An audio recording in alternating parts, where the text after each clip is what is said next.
you've been really helping paint the picture of what Alexander Wang brings to the table here at Meta. What does he, apart from clear AI tenacity? I mean, he's a fascinating character within the Valley. He's not, a household name, but I think if you work in AI, you definitely know who this person is.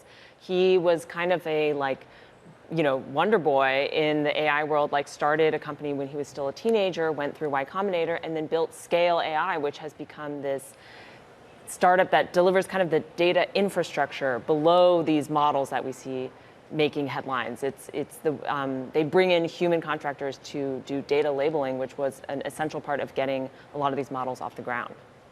Ellen, the vibe right now in Silicon Valley, and I get this sense from reading your story, is that it's not Sam Altman or Elon Musk necessarily that are the AI king, nor Zuckerberg. There's a lot of interest in Alexander. What do we know about him? He's young. And what do we know about how he's viewed by Zuckerberg?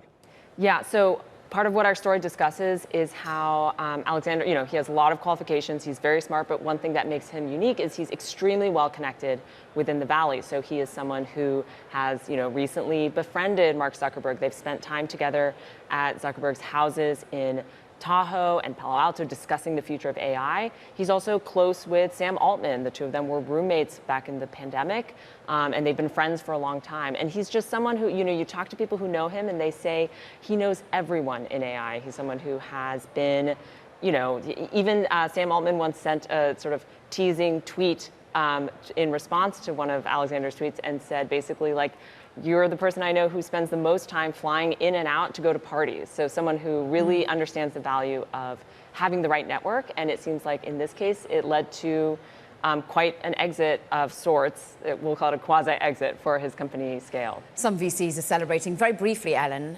OpenAI have said they're going to continue a relationship with Scale AI, but I'm hearing that others are trying to cut because of now the Meta deal. Well, I do think it puts a lot of these other major AI companies in a tough spot because either they continue their relationships with Scale AI, which is now, going to benefit Meta, or they find a way to cut ties and work for, find a workaround, which can be costly or might take time.